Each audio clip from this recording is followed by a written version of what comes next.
La domanda è come... Insomma, guardiamo un po' allo scienziato, quello che fa e come raggiunge gli scopi, eccetera. Dunque, se io guardo me stesso e penso come ho fatto tutte queste cose, quello che vedo è che ogni volta che c'era qualche cosa di interessante, di nuovo, che mi interessava, io cercavo di impegnarmi in quello. Per quello che c'è tutte queste variazioni, che sono in fondo una sequenza logica delle idee di partenza, che erano molto semplici. E una cosa che direi che è molto importante per il ricercatore è che deve andare a fondo delle sue ricerche, cercare di farle andare avanti il meglio possibile, indipendentemente dal valore che pensa che abbiano. Questo è importante. Sì.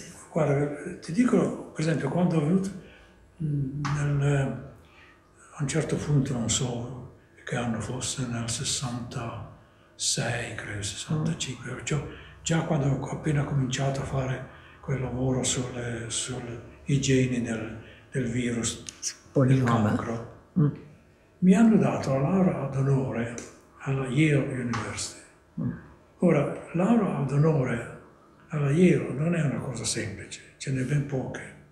E la maggior parte di queste lauree d'onore sono in riconoscimento a gente che ha aiutato l'università direttamente. Perciò questo io non c'entravo così.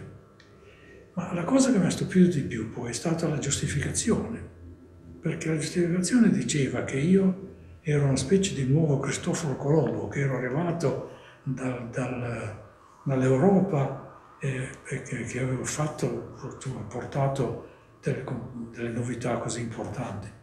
Ora io dico, questo non me l'aspettavo affatto, perché io non pensavo che quello che avevo fatto era una cosa importante. Ma infatti le cose devono essere messe in prospettiva al tempo, per esempio. Perciò probabilmente in relazione allo stato delle conoscenze nel campo in cui io lavoravo a quel tempo, in fondo quello che avevo contribuito veramente era molto importante, perché muoveva da uno stadio relativamente di poca interesse ad un altro stadio di grande movimento, capisci? E perciò fino a un certo punto adesso capisco la loro motivazione, che a quel tempo mi sembrava impossibile. Insomma. Dunque perciò questo è un punto che credo sia importante.